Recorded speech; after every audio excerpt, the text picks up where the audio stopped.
You have to keep in mind the relationship that he had with his mother. Now this is cheap psychohistory because I don't know it.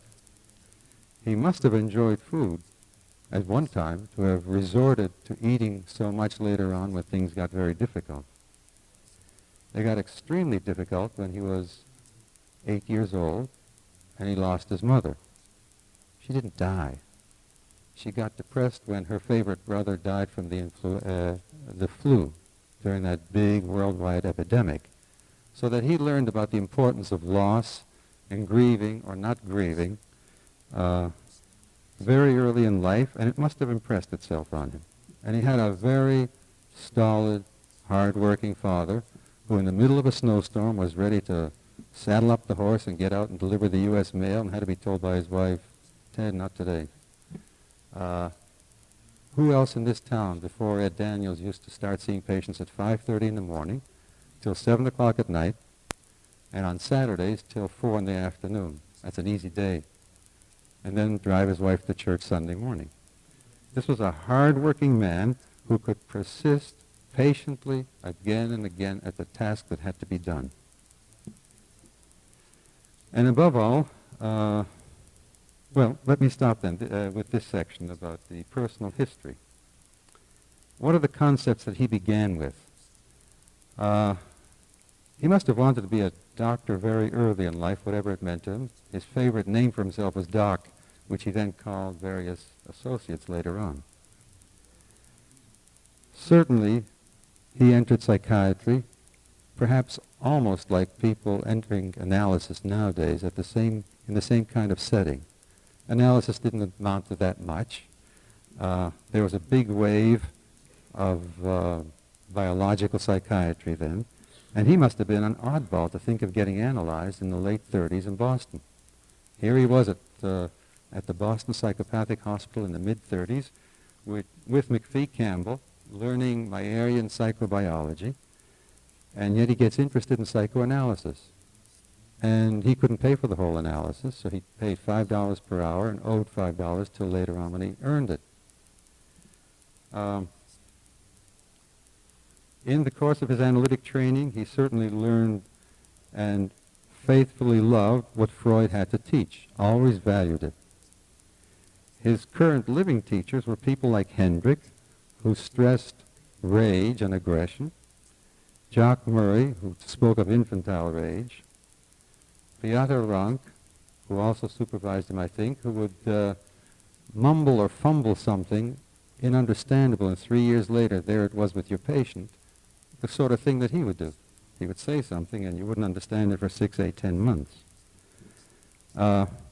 These were some of the people who had an influence on him, along with Felix Deutsch, who was wedded to the old-fashioned psychosomatic approach of trying to understand the emotional underlay of human life and human interactions. These were the concepts that he probably began with. Now he would try each one of these systematically and see, did it pan out or did it not pan out? He was a very ambitious, quiet-spoken, steady approach to this as to life. When I was acting clinical director at Boston State Hospital for a year, I cleaned out a closet where he had had stuff and found a whole pile of EKGs and X-rays of catatonic schizophrenics in their teens. They were obviously his, so I called him up at Psycho and said, "Do you want these?" He said, "Oh no, that's from the past." "Can I throw them out?" He said, "Sure, I'll never touch that again." But he was like some of the young candidates at the Institute nowadays, doing research on imipramine or whatever the latest magic pill is, and doing just that to get ahead in the world. He didn't fool around. Later on, he would come back from a meeting where he heard Jerome Frank say that when you're working with psychotics, you have to stress support, stimulation, and reality testing. So he and we did it for the next 6 months. Whatever remained behind in his approach remained behind, and what wasn't of value he discarded. I didn't hear much of that later on. So that he was a very systematic man. Now, the patient population is very important. Although Freud had a certain number of psychotics and severe depressions in his practice, if you look through the papers of the 80s and the 90s and so on, you can see that he had various patients who fit that category. He didn't treat as many, say, as Abraham or Ferenczi. So that when he was talking about mourning and melancholia, although he obviously knew melancholiacs, it was an office practice that he had. He had 6 months on the wards of a hospital with a psychotic population, no more. Jung was the one who had several years in a hospital, not Freud. So that he applied essentially libido and narcissistic theory to understanding the problems of melancholia, and it's amazing it came as close to the truth as it did. The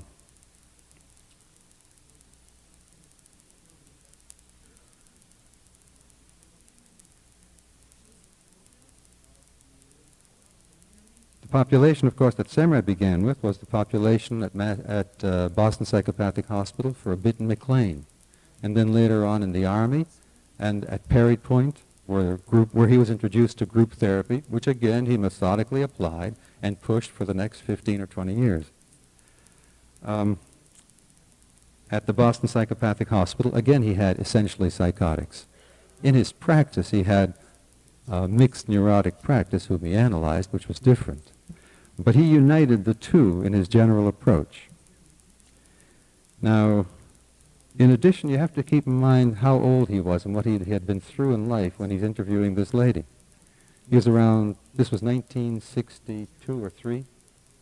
So he was 52 or 53 years old. He already had 4 children, halfway or most of the way grown up. He had been through a lot. He'd seen 2 little girls fall in love with him and what it meant to them. And he could appreciate this in the psychotic population too. Now what about the concepts that he developed? I think Dr. Adler has already amply explained and defined those about the empathic approach, a very deceptive term which has come to have other meanings nowadays with the general use of the word empathy. Although he wrote about empathy, the empathic use of the self, for a nursing article way back in the 50s or 60s. He developed the notion of the psychosis vulnerable individual, the triad of very primitive defenses, the importance of the precipitant factor, going back to people like Meyer, and he blended many different approaches. The apparent paradox or contradiction of his applying psychoanalysis to these patients is, of course, that he was a multifaceted individual who relied essentially on his experience and not on book learning. This was also his downfall, because he didn't develop book learning terms to sell his product with. And he carefully distinguished that this approach has to do with working with patients in the decompensated stage. You don't try to analyze a catatonic, a paranoid schizophrenic, or somebody who's pleasantly hallucinated and so on. That's not the time. That's when these other concepts apply. Later on, after recompensation, then you go set about working on the analysis of the ego, and you look more systematically at the interjects and so on. This would account for one of the apparent contradictions. Now, what does he do in his interview? What can we see of his technique? He goes after essentially the second Freudian libidinal approach of not only of the dreams that the little girl has for her father, but the wish for closeness and unity. That's paramount in understanding every human being in life. And he aims almost at the highest level of what's working in this woman's heart, rather than the primitive rage and all these other things that we like to talk about. He insists on the disappointed love for the father, rather than on the rage, because he knows how important that is, and the importance of God. Now, as you follow through the interview, he begins almost at once with a very caressing tone. I think he got more out of that gurgle with each of the patients or the residents than whole scads of articles could ever get. I don't see how you can teach this technique. You have to feel that you're it, or feel it, or you can't do it. In addition, he had a calm, understanding air. That was very helpful. And every now and then he clucks along or chuckles along, saying, yeah, or things like that for which there are no words. But that's technique. And the tone is, well, why don't we have some tea together because we know each other's tricks, and let's see what we can do together. It's that sort of tone. He says, of course you've been thinking about this. You've prepared yourself. I won't throw away your tricks right away, but we'll see what we can work out together. So there's a lot of encouraging cooing and so on. Yet he lets her know that this is work, and it's hard work. And this is where I see the fighter. He really somehow rediscovered what Sullivan rediscovered, what the Chinese knew long ago, that the greatest benefits come during the catastrophe. And the best fighters of all were, of course, the Chinese. They swallowed up the Mongols by yielding. But this was true in all of Central and Eastern Europe. You couldn't oppose the great powers. You couldn't oppose Russia or Germany or the Swedes on a rampage or anybody else. So you submit, you give in, you look like a company man, and you have your own way. I think that the Poles would really understand him very well.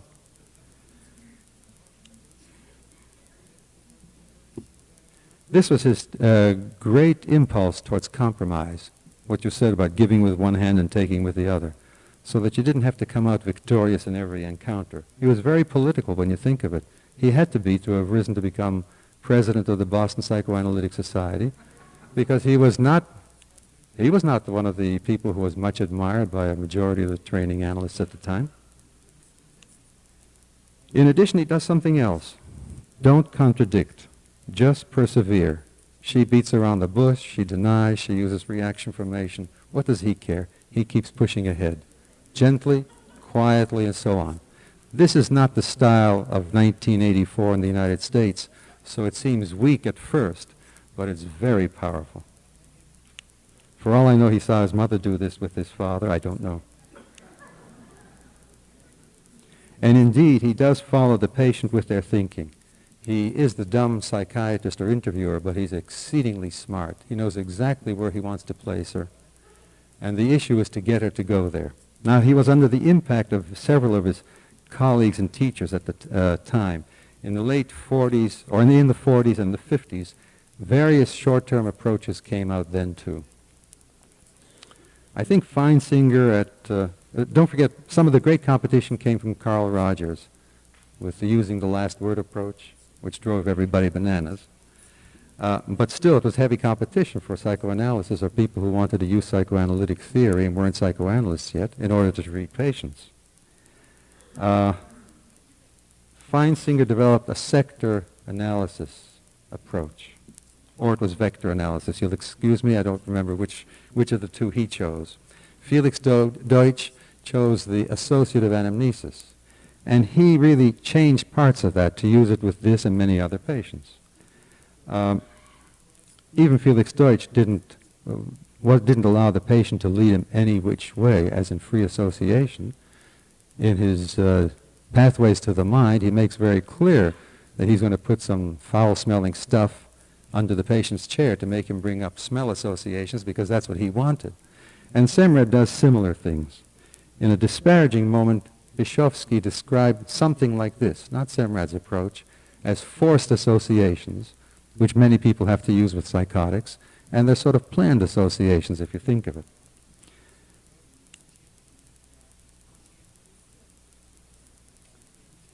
He insists on the sequential development of the during the course of her infertility, and this is very much planned. Things had to start somewhere and continue and go on to somewhere else, and they have consequences. It's not free association at all. And he tests all the limits. Didn't you ever think of another man?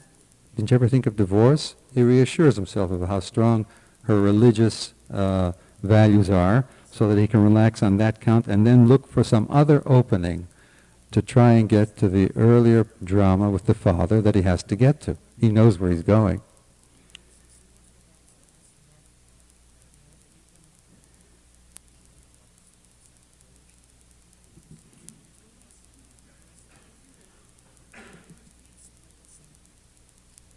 I'm sorry, I can't read my writing.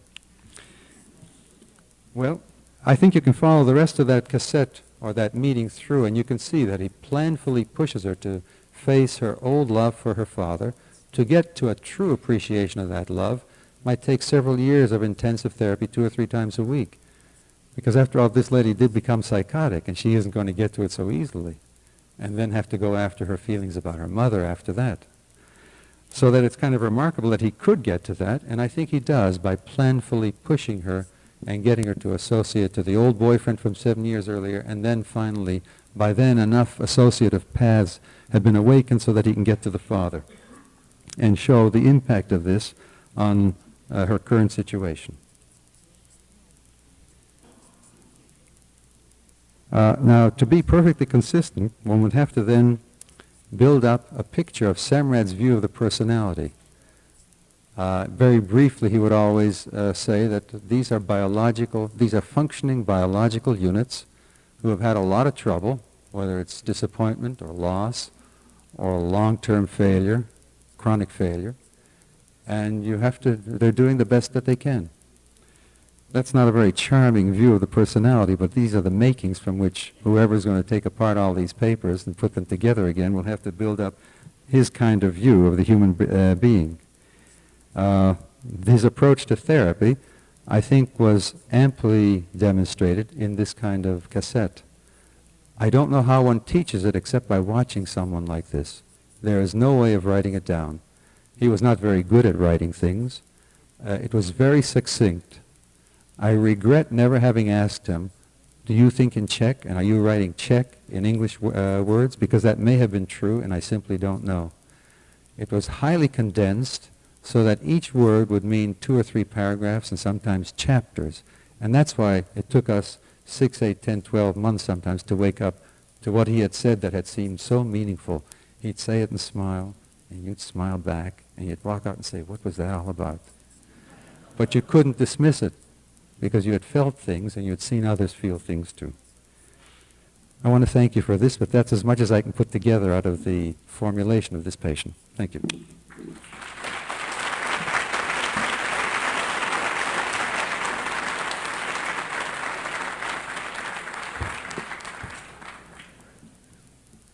Our final discussant is Dr. John T. Mulzberger, lecturer in psychiatry at the Harvard Medical School. He's also on the faculty of the Boston Psychoanalytic Society and Institute, and for over 8 years was associated with Dr. Semrad at Mass Mental. Terry?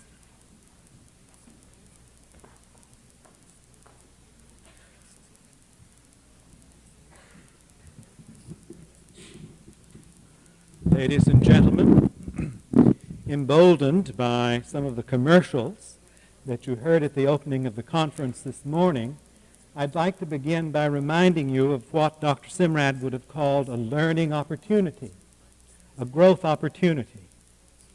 At the Boston Psychoanalytic Institute, 15 Commonwealth Avenue, telephone number 266-0953, there is an opportunity for control analysis at very reduced fees.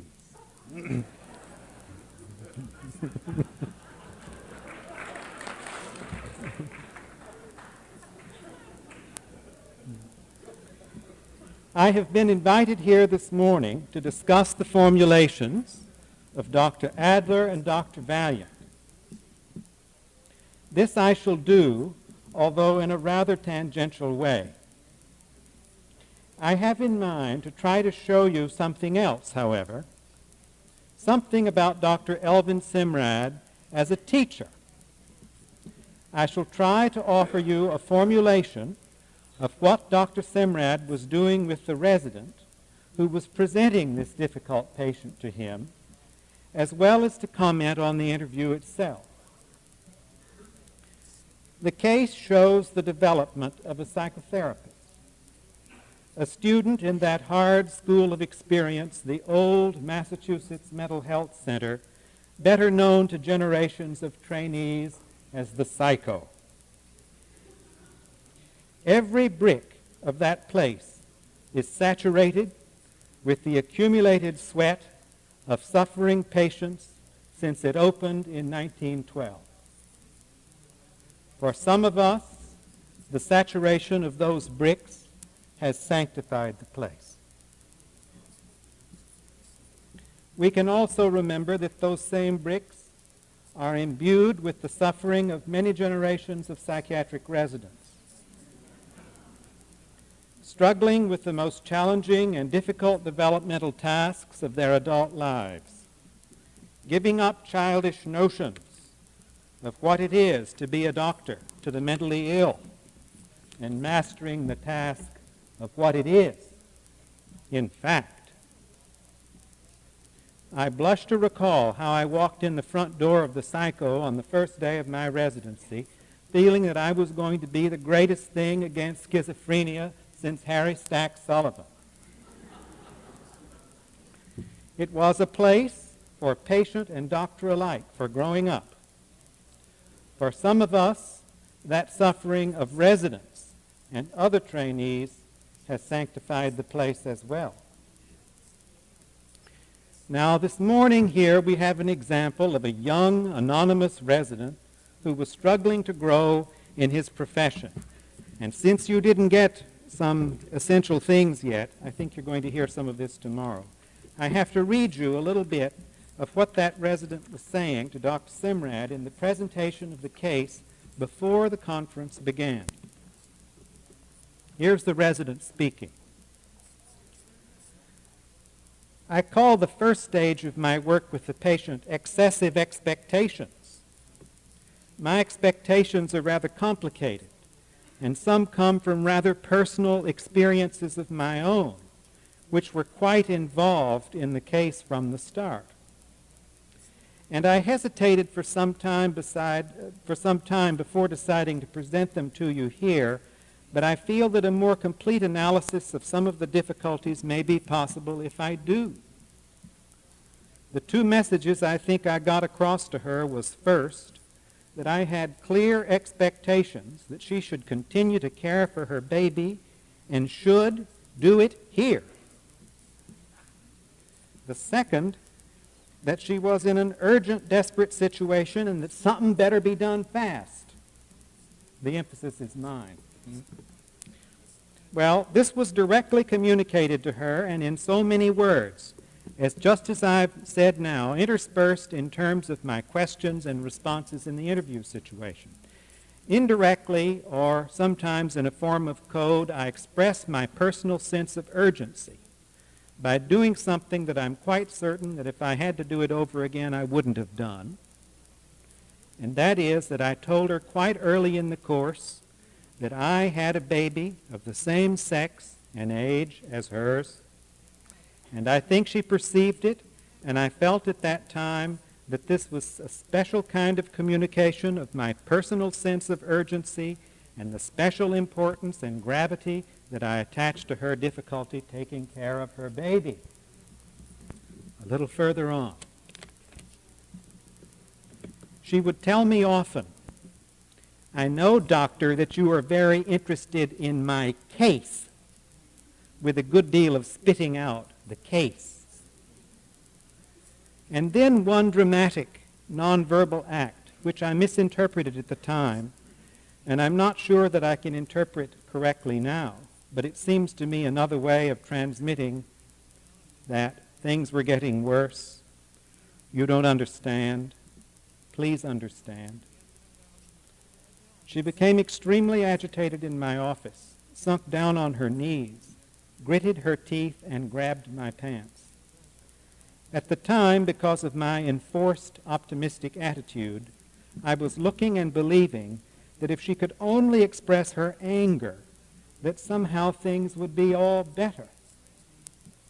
I believe that I was almost playing into her continued expression of feeling better or exploding and letting things out. In retrospect, I don't think that this was a real expression of anger. It was a very forceful motor expression of a plea for help. She was on her knees. She wasn't attacking me. Like so many before him, and no doubt like many after, he had started to work on his patient, Mrs. B, in a managing sort of way, taking more interest in getting to certain therapeutic goals fast than he did in fully grasping and understanding her inner experience.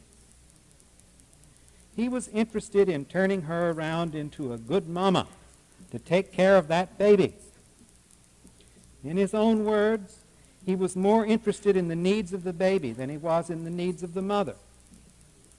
Like so many other people in this patient's life, he brushed her inner self aside and attempted to act upon her instead of understanding her. Not that this patient would have been easy to know.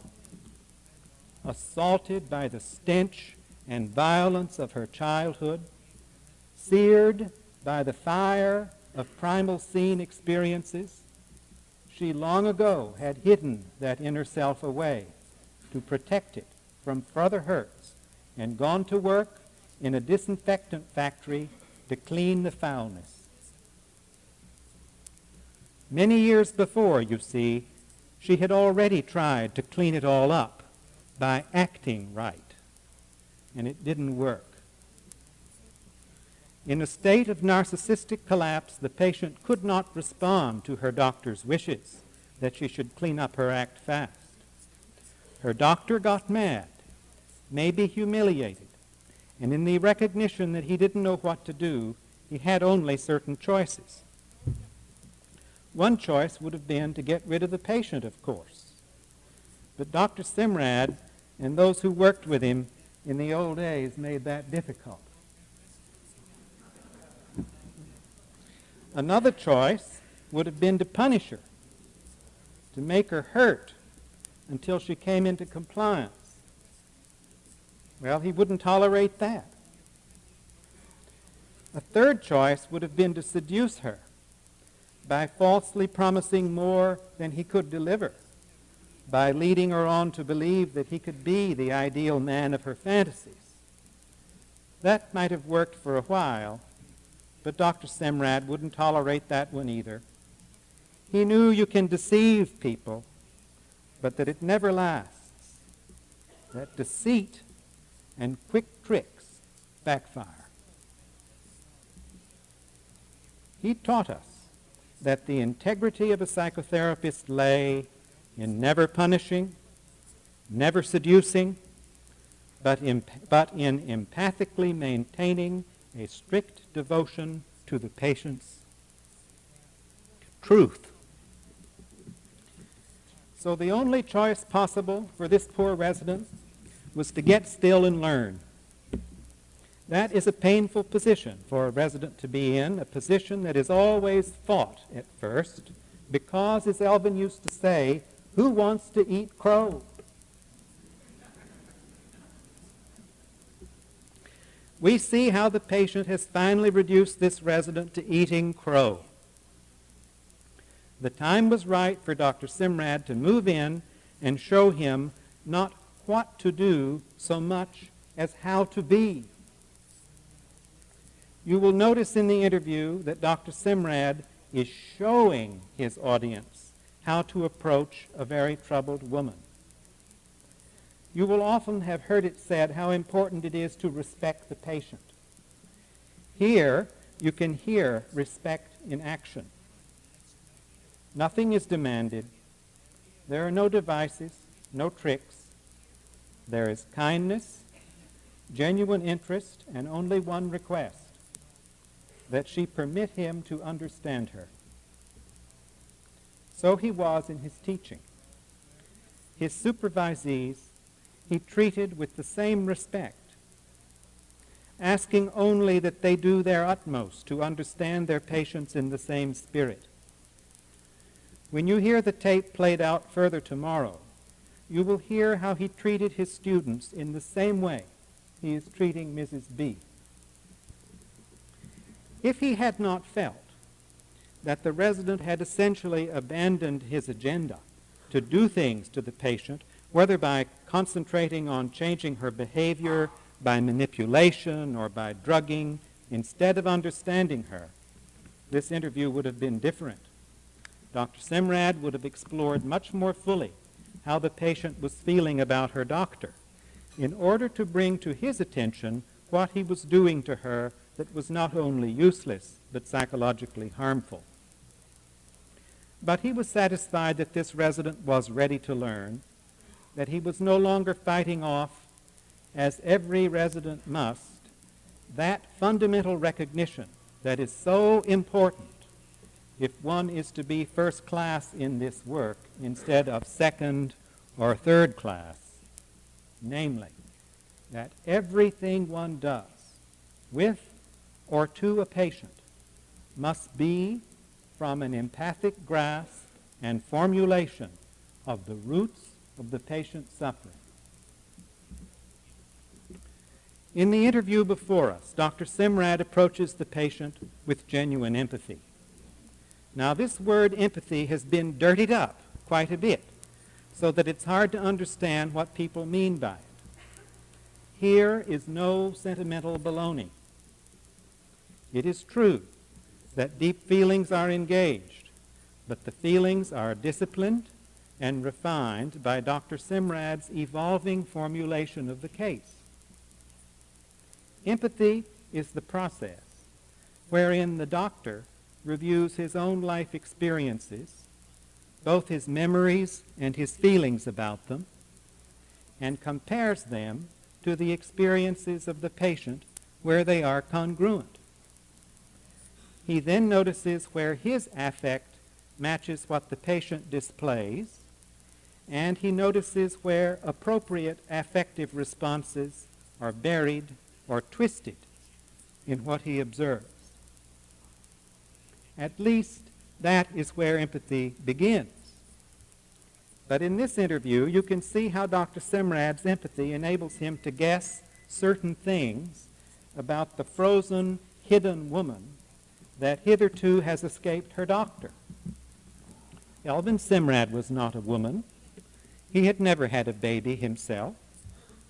How could he have empathy for her? I think he was able to do this because for him, empathy had become, through many years of practice, a way of life. He had studied many patients, made their suffering a part of his own experience, so that their experience was now a part of his experience. Experience he, in this interview, now puts at the service of the patient and of her doctor. His empathic experience of so many patients integrated into his own personal emotional life, and his experience with his own friends and family were the living nucleus of his clinical wisdom. Let me point out to you a few examples of this wisdom in the interview. He was able to discern that the patient had not put old relationships behind her, and because of this, she was still bound up with unmourned loves from her past. Buried deep was her attachment to her father. Through his deep empathy, enriched with a lifetime of experience, Dr. Semrad was able to infer this. Those children who have been most hurt by their parents are the ones who cannot let their parents go. Emotionally, they are bound to them by angry love that has found no satisfaction. Dr. Semrad discerned this in the patient's attachment to the idealized Clark Gable boyfriend. He heard it in her desperate cries for help directed to that poor, uncomprehending pediatrician. He noticed it in what her doctor reported about that significant, dramatic moment. She became extremely agitated in my office, sunk down on her knees, gritted her teeth, and grabbed my pants. Dr. Semrad further understood that the patient, locked up with old attachments, had been unable to give her whole heart to her husband or to her child. He understood further that just as their little daughter had stolen that love from her husband that he had never been able to give to the patient, so had the patient stolen some of her father's love away from her own poor, broken mother. He understood how deeply women need to give themselves to the man they marry. Hook, line, and sinker. Perhaps even more deeply, women need to do that than men. But he knew that she could not. because of the old attachment to her father. He understood that she had spent much of her life in fantasy, hoping for magic from God, from doctors, from daydreaming, isolating herself from the real people around her. He understood the true meaning of what in the language of psychoanalysis he called it symbolic. We mean by the passing of the Oedipus complex. If I may anticipate what you will hear him say tomorrow when he discusses this interview, I will quote a little bit. I used to tell him that he was a poet, and it would always make him mad. But this is the poetry. Every little girl wants to know that her father loved her and that she loved him and that they parted in a setting of love rather than a setting of hate, so that she can go about her business of accepting and feeling free to accept another person who takes his place. He understood that all real love, mature love, object love, if you will, is at its very heart tinged with sadness, because it can never take place without mourning. Nobody can love as an adult until he puts away childish attachments. Those whom we have loved and lost, we must relinquish if we are to love again. No man and no woman can truly develop empathy for those who suffer, struggle, and are unable to mourn unless they have mourned. It is absolutely necessary for residents to have some experience of mourning. Quoting, "Because out of this kind of understanding only can you be empathic with what the patient is going through. It doesn't mean that you have to have been through it to the same degree or be as affected by it as much, but you have to get a smattering of the affective experience to have some appreciation to what in large degree to this person is really bugging him. They can't master it. They can't deal with it. They can't handle it. And they have to behave in ways that become essentially action ways," he will tell you. Now, a final point about Dr. Semrad's wise empathy. I hope you can hear it in the loving tone with which he addresses this patient. His empathy had the quality of Mitleid. That word, it is German, means togetherness in suffering. I have seen him suffer so much when interviewing patients that he trembled in pain and wept when the patient could not. I have often seen his Mitleid wake up long-buried griefs in patients and mobilize their sorrow so that he could secure for them the blessings of mourning.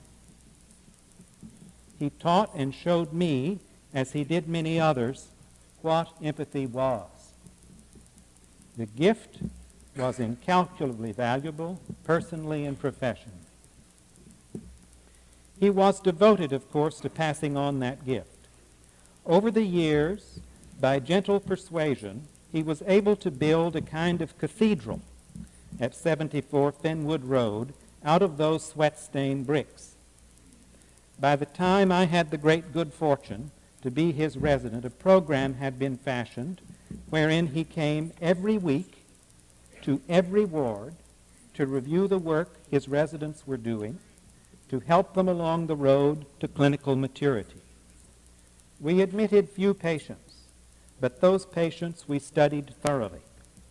He contrived it so that we followed 5 or 6 very troubled people throughout our residencies and in many instances on into our private practices. The patients he helped us study and treat in this empathic way became part of us. I saw one of them only last week, and my formal residency ended 21 years ago. At least 3 individual supervisors were provided for weekly meetings, as well as additional weekly supervisors who saw residents in pairs and trios. He saw all his residents in small groups to supervise them himself. He was tirelessly available to us for consultation. He loved us, you see, but never intrusively. He never pressed himself on anybody, but if you needed him, he was there. The secret of his teaching was that he treated us with the same empathic respect he treated the patients. Never seducing, never punishing, he was there for us. There could be loving rebukes so caringly given you would feel sick to learn about your unsuspected selfishness or meanness. There were smiles, few words, for work well done. Little did we think at the time he was preparing the way for us to treat the patients the way he treated us.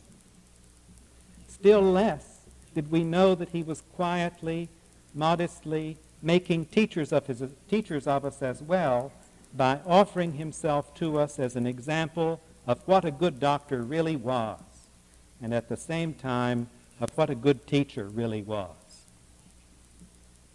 Permit me an example of how his empathy as a teacher paralleled the empathy you have heard in this encounter with a young mother. I shall always cherish an encounter with Dr. Semrad that took place when I was a first-year resident, hot out of the Harvard Medical School, filled with a proud sense of what medical intellectual learning could do for the sick and suffering. Had I not emerged a short while before from the Peter Bent Brigham Hospital? Had I not just witnessed some of the earliest open heart operations and seen how wonderfully the patients improved? Believe me, it was heady stuff. My classmates were at other institutions busily employing their intellects, instruments, medicines, changing many lives, helping the sick. Why should it be different for me? I arrived at the door of Dr. Semrad's cathedral from a year's internship in Philadelphia, having snatched people back from death by pneumonia because I knew how to write the right prescription for penicillin, by God. I felt I had great things to offer. Well, one of my first patients was a tight, hidden, schizoid young woman who repeatedly and relentlessly slashed her wrists. I felt my medical obligation was to get her to knock off the crazy stuff.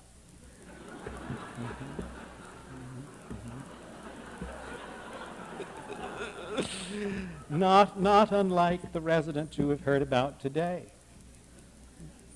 I gave it my best Harvard Medical School try.